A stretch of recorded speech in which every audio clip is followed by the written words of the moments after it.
The first thing to talk about is, is it even necessary to set goals? Empowering you organically, delivering content you trust with results you love. Welcome everyone to another episode of Empowering You Organically. This is our New Year's resolution special episode. I am joined by my co-host Terry Entrevenin. Hey everyone. And it's just the two of us today. We're going to banter back and forth. We're going to talk about goals, setting goals, maybe give some pointers that are good. We'll see. So the first thing to talk about is, is it even necessary to set goals? And I think what a lot of people don't realize is we're setting goals every single day, all the time, right? Whether it's something as small as, I got to be at work in 30 minutes, so I'm only going to take a 5-minute shower. Or, I have a goal to eat healthier today, or whatever it is. I mean, I think we set minor goals every day, all day, almost. Agreed. But I think that you have to really define between goals and everyday decisions, right? And I think there's a fine line between the two. Are you a goal setter? Do you set goals? That's a good question. I do set goals. I don't set them in the standard aspect of necessarily writing them out, but I have goals that I have in mind, right? I guess the answer would be is I like to set myself up with rituals.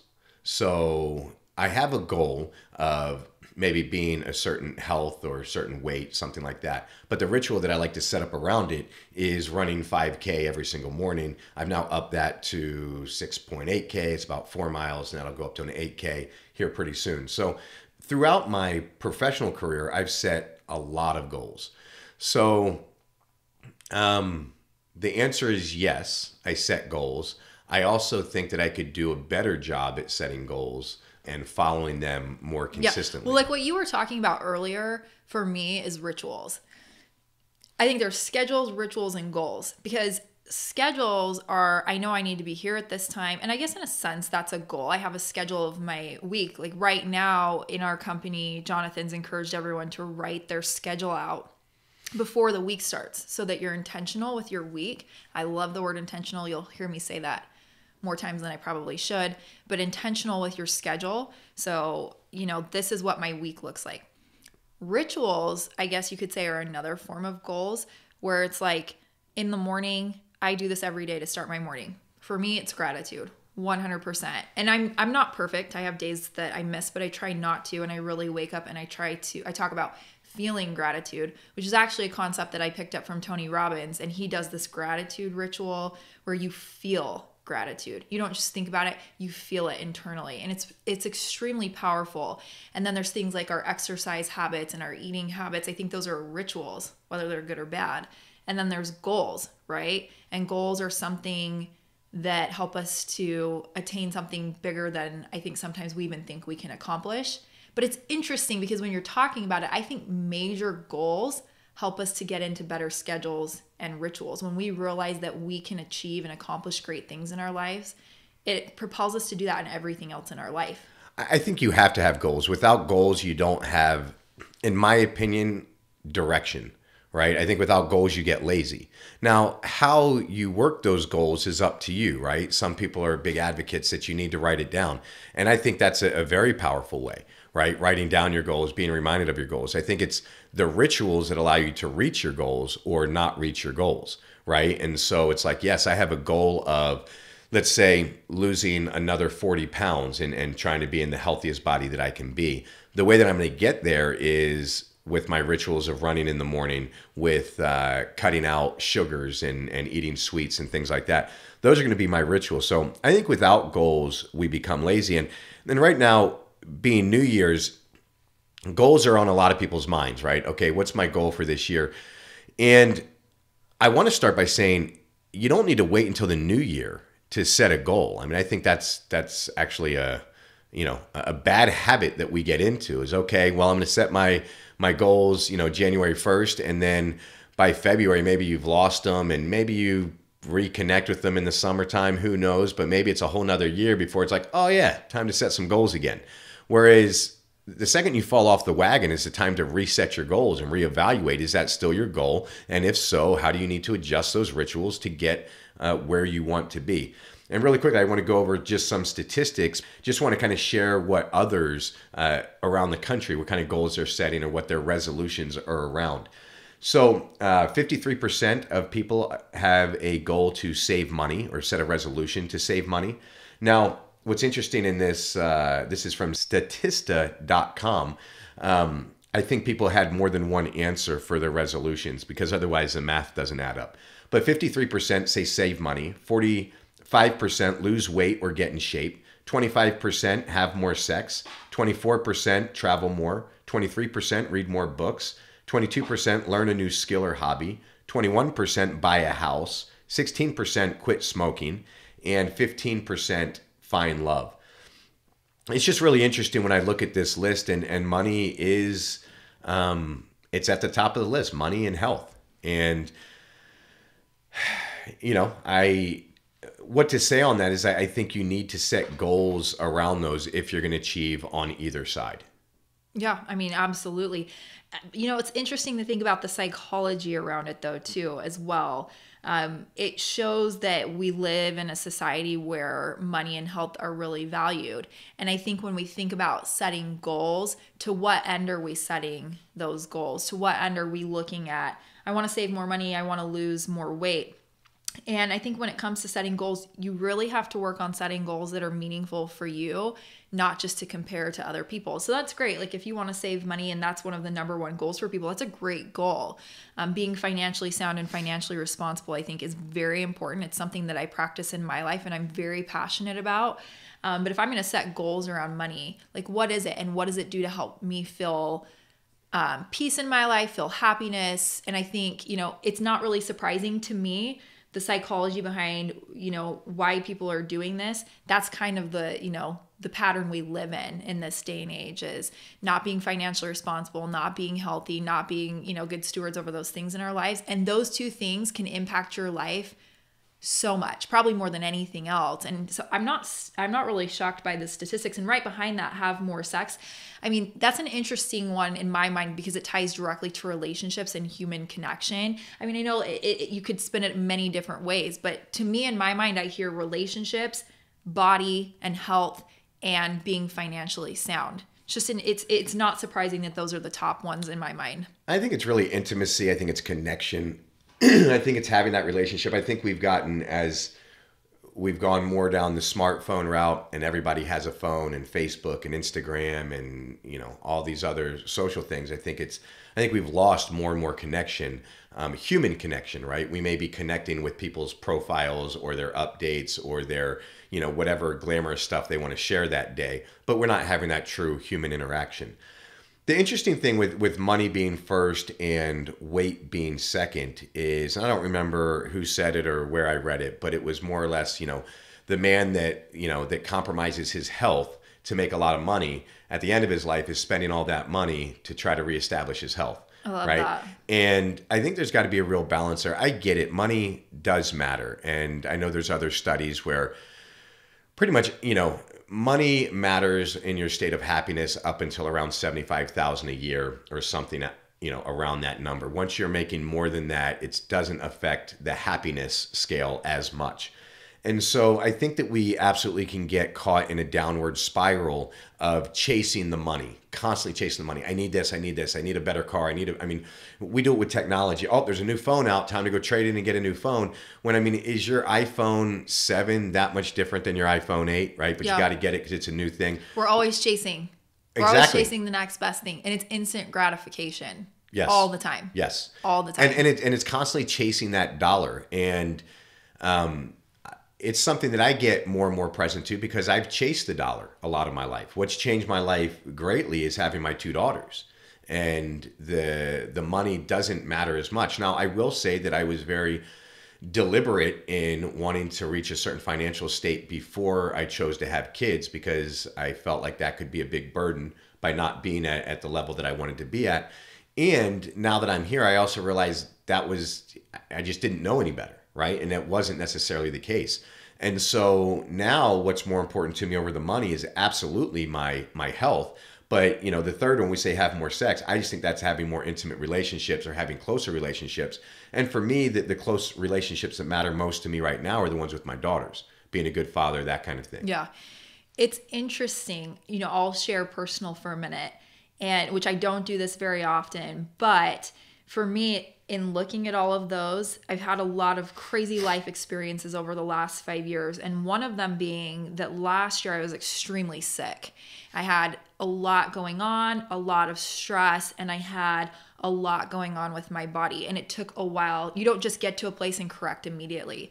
And it's not that I wasn't eating good foods and I wasn't, it's not like I was just taking all these bad foods and doing bad things to my body. It was just the stress and not taking care of myself the way that I should. And it's interesting to me that saving money is the number one, because I feel like, and this is a personal experience for sure, that getting healthy for me was the number one thing I could have done in my life. Forget the job, forget money, forget relationships, even though all those things are important to me. And I could do a whole thing on money and why it's important and why we shouldn't look at it in a negative context, right? You and I have had a lot of conversations around that. But my health and my health being compromised impacted everything else in my life. It was hard to feel good. It was hard to feel happy. It was hard to, do the things that I needed to do because I just wasn't feeling healthy. And so I don't know, it's just interesting to me. Saving money is at the number one spot. But I'm a big believer that your health being in a good place and being 100% healthy impacts every other thing in your life. Yeah. I mean, I think what's interesting in your story there is you faced a health scare, and so it woke you up. And I think that happens with a lot of people. I think once they face that health scare, then they wake up, right? And they start realizing what's more important. And unfortunately, I mean, some of us don't face that until later in life. And then at that time, do we regret all the choices that we made all along? And, I don't know what the solution is there. But one thing I can tell you is, I mean, absolutely, the health is more important than anything else. It's more, if I want to be a good father, I need to be healthy. If I want to be good at business, if I want to do anything, really, I've got to be healthy. Without my health, I'm not here. And it's not just even, a weight thing or a movement thing, but my mind is greatly affected by my choices around health. What am I eating? Am I eating sugars? Am I eating this? Am I eating that? Am I taking supplements? Like, am I feeding my whole body? And yeah, it's interesting. I was looking through here and there were some stats that came from Canada, which I love, that their number one resolution was to improve personal fitness and nutrition. And then number two was focus on financial goals. It's quite a bit higher too, by the way. It is 33% for improving personal fitness and 21% to focus on financial goals. So, and it's different for everybody, right? I think the big challenge here is let's not compare ourselves to somebody else. Not going to compare us to Canadians, although I love that their focus, if they're setting a goal, is more on their fitness. Okay, but do you want to know, this is also interesting as well. We have stats out of Sweden, and listen to this.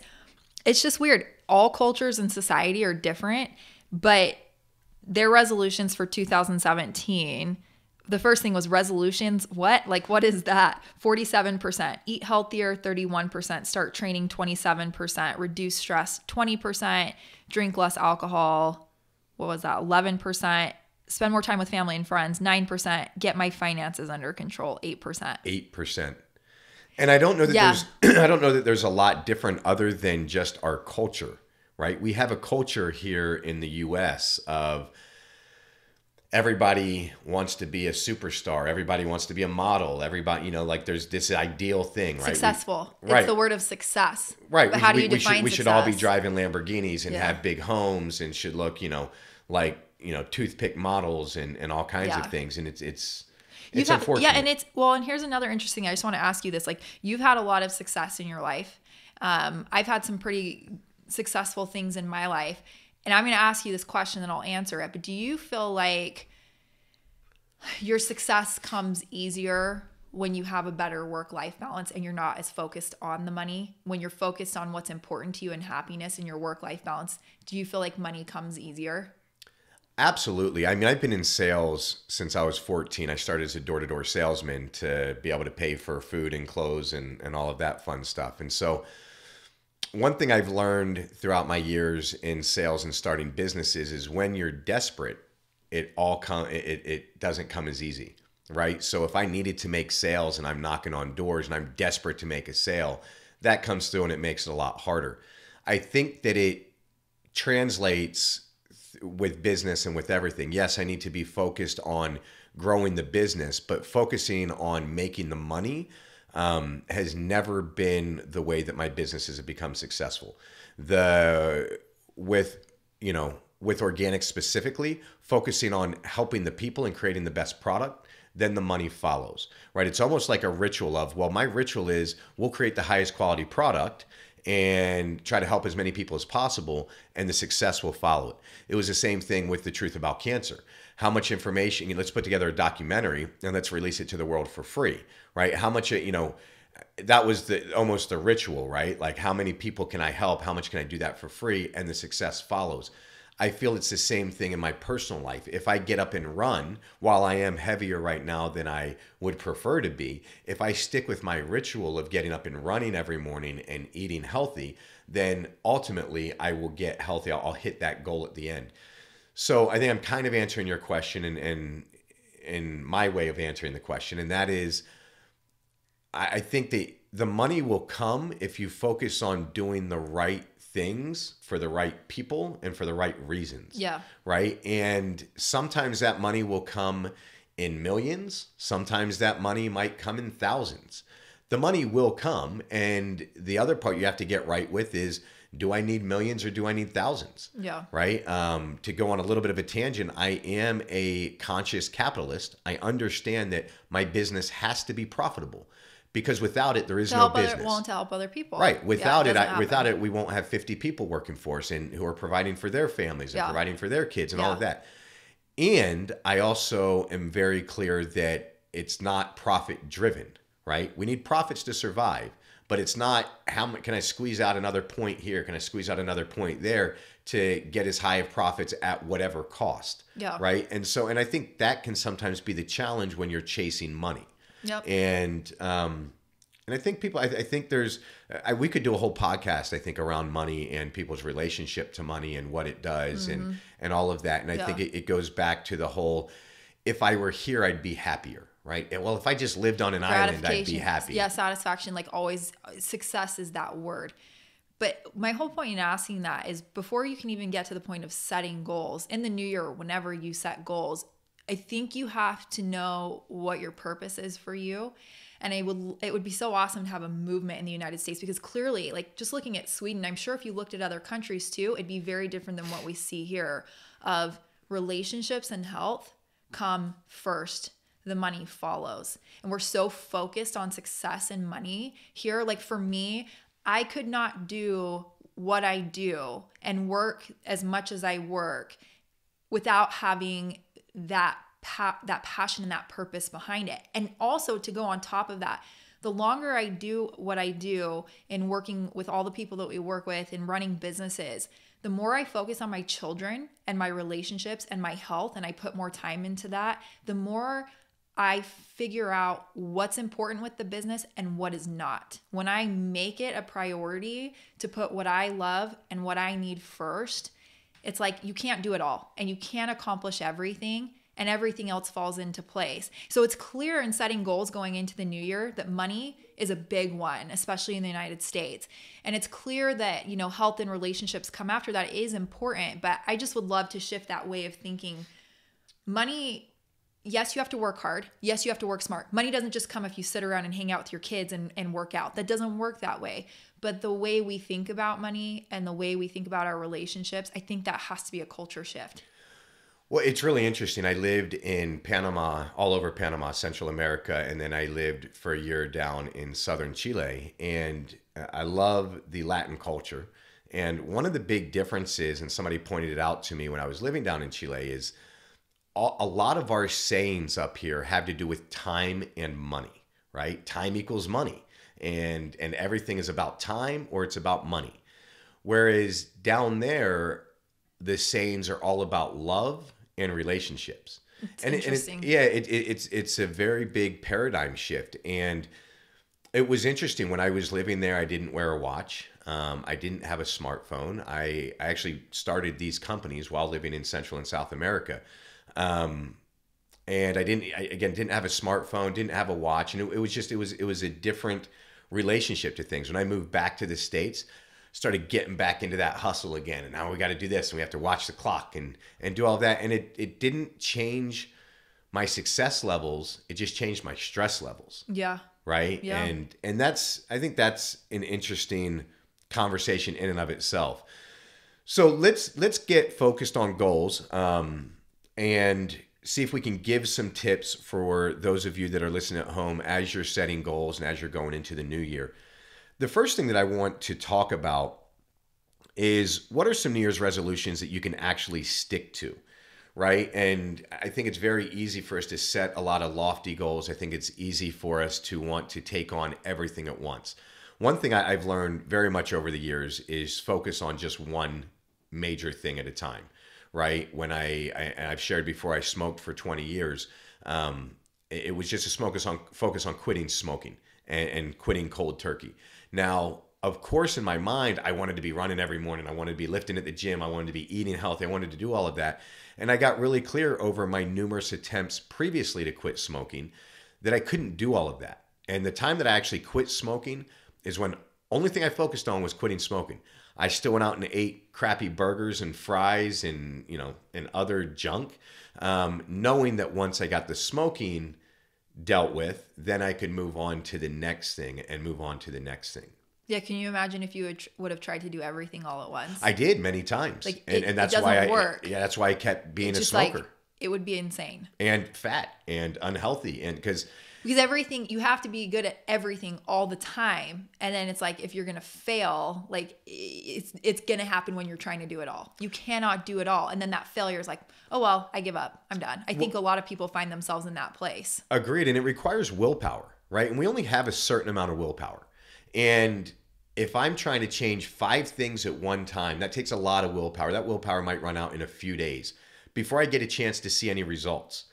So what's really interesting is if you only focus on one thing, and my focus on, and I'll just use quitting smoking because it's something I can relate to, is when I used all my willpower to just quit smoking, 5 days later, I could find the cravings going down. And that helped refuel, right, that desire and that willpower. And 2 weeks later, I was thinking about it less. And a month later, I was thinking about it less. Whereas again, if I was taking on 5 things at once, 3 days later, I have no more willpower and I'm falling back on things. And maybe I smoke again or I eat some crap. And I didn't even get enough chance to get a result. Yeah, it's interesting. Earlier in some of our notes that we had for this, it says, as a result, what goals do very well is they focus you on a specific aspect of area of your life. As a result, all of your choices, decisions, behaviors, habits, and actions are now aligned with this one key objective. I think it goes along so well with what you're saying. If you try to do too many things all at once, you can't be successful at all of them. And one focus can really impact you in your life. So when you step back and you think, I'm going into a new year, I want to see things change, I don't think it's hard for people to identify one thing in their life that impacts everything else. I can think of one for me right now. My biggest goal in life, and I didn't set this just going into the new year, is being a better mother to my children. I feel that on every level. I want my girls to see me as a woman who works, but not a woman who works so much that I don't have time for them. I want them to see a strong, powerful woman, but I don't want them to think that it consumes my life. I want my girls to think that I have time for them. I want them to think that I have values and that things matter. And when I think about that goal of being the best mom that I can be, which has been my goal for the last year, and it's still my focus. And that's the other thing about goals. You don't have to have new goals all the time. My one goal in life right now is to be the best mom that I can be. And I do all these other things in my life, but focusing on that has put everything else into perspective. I change the way I work. I change my schedule. I change how I behave with my children. I change how I behave with other people because my children are watching me. I change the decisions I make. All of those things, just like you with smoking, you knew if you got that under control, what it would do for the rest of your life. You knew how it would impact you. So when we're setting goals going into the new year, or whenever you set your goals, what's that one thing that you can think of that you're like, oh, if that was different, everything would feel so much better. And feel it. how does that feel for you when you say that? That should be the thing that you focus on in your life at that time, because there's so much emotion and passion behind how it impacts every aspect of your life. Yeah, I agree with you 100%. I mean, at the time, and this was close to 5 years ago, it's, I was a lot heavier. I was absolutely unhealthy. I was, just very bad habits all around. Just addressing the smoking allowed everything else to change. I think that that's what's really important as you're looking at, well, what goals do I set this year? What's the thing to focus on? What is that one thing? For a lot of us, I would say it's your eating habits, right? I would say, well, what are you choosing to eat? What are you choosing to do? And if you eat healthier, you're going to feel healthier. You're going to sleep better. It's going to affect all other areas of your life. Mm-hmm. For others, it may be exercising, just getting up and moving your body first. Now, if your goal is to lose weight, I do agree that it's the food choices that make a bigger difference there than the exercising. Although exercising is good, get one thing under control at a time, right? And as you conquer one, then you can conquer the next and the next and the next. But trying to conquer all at once, I think you're setting yourself up for failure in a big way. Don't you feel like when you accomplished your goal of not smoking any longer, you felt even more powerful to change other things in your life? You're like, wow. Like when I talk about identifying one thing that really impacts your life and then conquering it or learning a new skill or doing better at something, don't you feel like it changed how you perceived yourself and being able to accomplish other things in your life? Absolutely. I mean, what's very interesting, I've always been good at sales. I've always been, not always, but when I learned, when I got into marketing, I was really good. When entrepreneurship, I've been good at. When it comes to business, it's easy for me, right? And so I get a lot of positive reinforcement there. When it came to myself and my body and my health, I did not have a lot of wins there. I was smoking, I was drinking a lot. I was, there was sadness there that needed to be dealt with, right? I think the answer is yes, in the sense that when I quit smoking, it allowed me the power, the satisfaction, the win to now take on the next thing and the next thing and the next thing, right? And it's affected everything in my life since then. And the reason I bring that up versus the business side is because I was successful in business, but it didn't mean that I was happy, right? I can do good at business. And that's where, when I looked at the charts and it talks about the making money and it talks about all of that, the number one thing for me, and I think the number one thing for most, would be having a healthy body, living a healthy lifestyle. I think if you conquered that, a lot of other things fall into place. Yeah, absolutely. Let's talk a little bit about goals when it comes to how we set goals and where to start with setting goals. A lot of people talk about the term SMART goals. We already talked about being intentional. They use the word specific, but we talked about what's that one thing in your life that really stands out to you. I really think everyone can think of something like that. For me, for a long time, it was health and getting my health in order. But once my health was in order, it shifted to my girls. And that's been my goal for well over a year now, being the best mother I can be, because for me, it's not just for them. For me, that's what fills me and that's what makes me happy. And so being specific and knowing what your goal needs to be is so important. And that's the first thing they talk about in SMART goals, intention. I'm going to put you on the spot and get really specific with your goal. Because being the best mom you can be leaves a lot of wiggle room. Like, help give examples to people on what that definition is for you. Yeah. So the next thing they talk about in SMART goals is measurable, and it's evolved over the year for me. So first, it was in how I disciplined and talked to my children. And I'm certainly not perfect. And there's 3 girls living in my house, and we have a lot of emotions. And so there are moments where our emotions are running really high. But for me, it was how I'm talking to my daughters, how I'm disciplining them, not just talking at them, but talking with them, training them on how to regulate their emotions and communicate better. The way I do things is the way they're going to learn to do things. I'm their only example and reference. So that was the first aspect of it. Right now, My goal with them is setting a good work-life balance, which interestingly enough has been a domino effect as I have focused on having more time for my girls and being more present with them to do homework at their sporting events, in helping them to accomplish some of their goals and dreams. I find myself doing better personally at work, with family relationships, because I'm fulfilling that part of me. And so right now I have set time in my life. I call it sacred time. People at work have heard me say this, people in my personal life. And very rarely is there something that comes up that I would say, okay, I've got to cut into this time. It has to be really important. But more often than not, it's no, this is my time for my girls. This is when I drive them to school. This is when I drive them home from school. We talk at that time. This is when I'm at their sporting event and I want to watch them. This is when I need to sit and do homework with my daughter. She's struggling with this concept at school, and the only way she's going to learn it is if I sit and work with her. Nobody else is going to do that for her. So it's been scheduling specific and set time with them at this point in time with the goal. Love it. So the first one's specific. Your goals must be specific. For SMART, which is an acronym, M, measurable. Your goals must be measurable. So spend some time developing a process that you'll use to measure your progress as you work towards your goals. A, attainable. Your goals must be attainable, right? I can't have a goal of being 6'2", right? I'm 40. I'm not. You could try. I mean, I could have that goal, but it's just not attainable. No. Anymore. No. So be realistic with your goals. I also encourage that the goals are not too easy, but not too hard, right? I think setting goals that are 5 years in the distance are a little harder to grasp and be able to hold, versus setting a goal that you could reach next week as well is a little too easy as well. Now, for some, I will say, I mean, maybe, if you've struggled with weight, or you've struggled with eating, or struggled with exercising, that goal might simply be to work out 5 days this week and get that little win, right? So, Yep.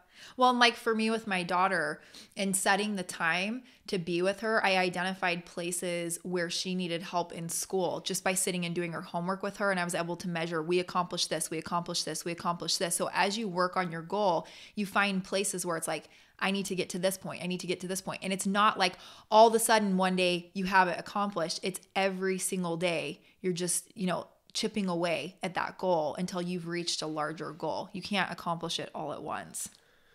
The letter R in SMART is realistic. Goes back to being 6'2". I mean, is your goal attainable, and is your goal realistic? I think that this is part of our culture as well, of always needing to have the Lamborghini, or be a superstar, or be the next big pop star, or whatever, right? I mean, it's this idea that you're going to be a millionaire, that you're going to be something, big that everybody's going to ooh and ah over, right? One, I don't think that's realistic. Two, it's not necessary to be happy, but to focus on just kind of SMART goals. I mean, is your goal realistic?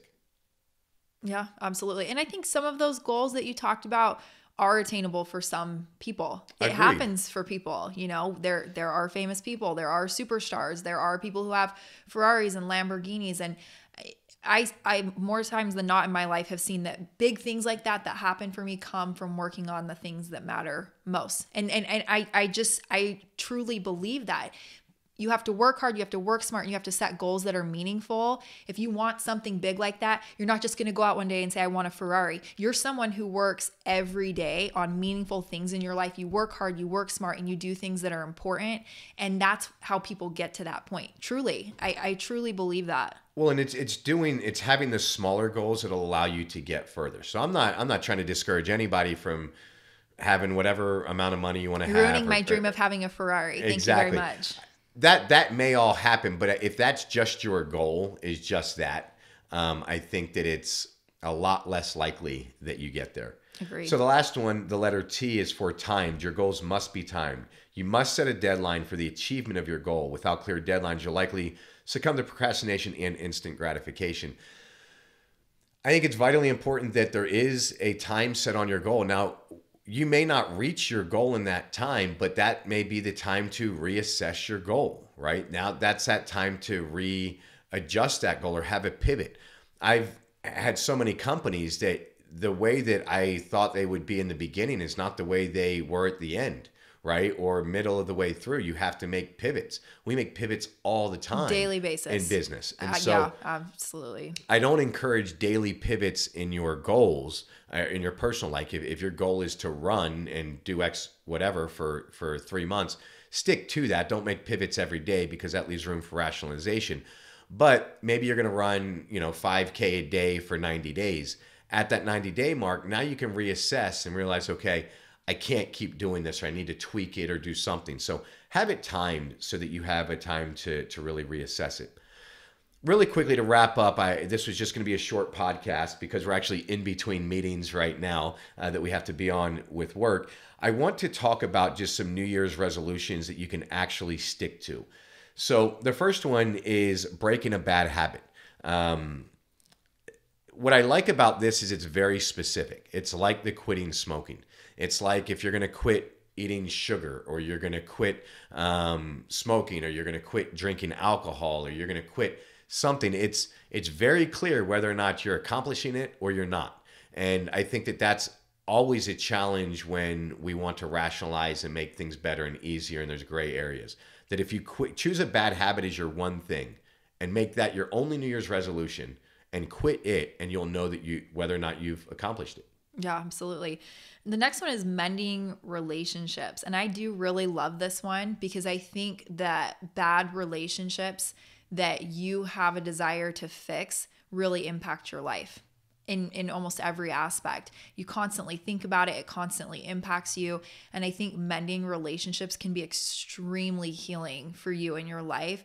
Stress levels go down. You're healthier. You don't feel all of this upset over relationships. And I think that it's so important to make sure that your relationships are healthy and that you're keeping relationships that have had issues or that have caused stress in your life in a place where you can heal them at some point and you can really work through them. It impacts us in every aspect of our life. And I think that if you're new to setting goals, or if you set goals that you struggle to achieve, it's a very achievable goal, right? And maybe you have a best friend that you haven't talked to in 6 months or a year, or a brother or a sister or mother or father. Pick up the phone, make a phone call, make that New Year's resolution to mend that relationship over the next month to 2 months. You might find that mending that relationship helps your eating choices or your other ways of coping with stress, because you're stressed because that relationship isn't good. But I'm not going to say it's easy. Mending relationships isn't easy, but it is an easier one, I think, to do, and it could have massive impact on your life. Yeah, and I want to say on the opposite side of that, it may not be about mending a relationship. Sometimes we have to get rid of relationships in our life, and sometimes that's one of the hardest things to do. So that might be something small in some people's minds, and in some, it's really hard to get rid of some relationships, and that might be a really good thing going into the new year to reset your life. I think that's a really healthy way to look at it, because some relationships, that might fall under a bad habit, right? You might have a relationship that's a bad habit for you, and Absolutely. It'd be better to break that habit. Another one that we'll get onto here is to go easy on yourself. As a New Year's resolution, how much do we beat ourselves up? Like, I know how hard I can be on myself. I woke up this morning, I wasn't feeling well, and was not able to go on my run. And my self-talk has not been polite at times this morning. And, just consider that having that resolution to just be nicer to yourself, to just go easier on yourself, could be all you need to find more happiness. Yeah. There's research behind the fact that we are harder on ourselves than anyone else, and we are more negative about ourselves and have more negative talk about ourselves than we do with anyone else. We are our worst critic, for sure.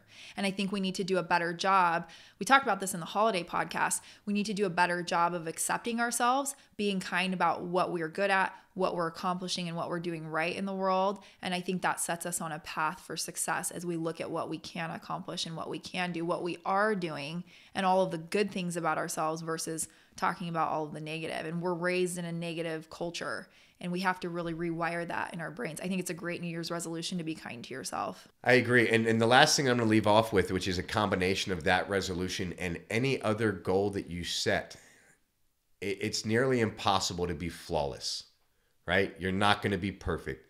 you're going to screw up. You're going to miss that day of running. You're going to eat that candy bar. You're going to miss that day at the gym. You may forget to pick up your daughter from school on time. You're going to have that mistake. And the resolution to go easy on yourself, number one, is most important. But two, get back up on the horse, right? Don't let that one little mistake be that determining factor that, oh, well, I just screwed up. Now I'm going to go back to life as it used to be, right? Don't let that be the excuse. Don't be like, well, I screwed up for this whole week. I didn't go to the gym. I guess I'll start again April 1st or January 1st or whatever date. No, the best time to start a new habit and a new goal is right now.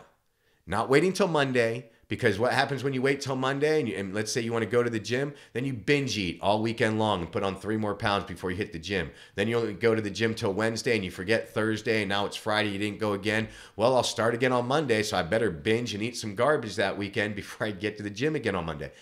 So the best time to start your new habit, your new goal, or to restart that goal is right now. Yeah. And you're going to fall off the wagon. Yeah. You just will. Yeah. So I agree. So to close this out and kicking off the new year, our podcast is called Empowering You Organically. And that is a phrase that we use because we want to empower the world through their health. And I think that comes down to a lot of different things. I think that comes to your emotional health, your mental health, your spiritual health, and a variety of other things in your life. But as you start off the new year, find that thing that could really change your life and empower you. What's meaningful for you in your life? What's going to change your life, your course? What's going to make you feel empowered to be the very best you that you can be? And we're really excited to kick off this new year. We're excited about what's coming up on the podcast over the next year. We hope to continue to deliver content that will change your life. And we hope that you feel empowered through this podcast to learn new information and change habits in your own life that will make your life better. Visit empoweringyouorganically.com for all the transcripts and show notes. If one of your resolutions is to get healthy, I will shamelessly plug our supplement company, which is Organixx.com, Organixx, 2 X's.com. We have all kinds of supplements from multivitamins to inflammation support, immune support, digestive enzymes and probiotics and clean source collagens, all kinds of things to help you on your journey to health. And you can also go to, let me just plug this, to our Inspired Health Library, where we're delivering the best content out there, cutting edge content on your health and information that can help change your life. And you can find that at Organixx.com. We have a YouTube channel. We have a Facebook page. So come join us. Come join the conversation. Thank you for listening to today's podcast, and we will see you again next week. Happy New Year, everyone. Happy New Year.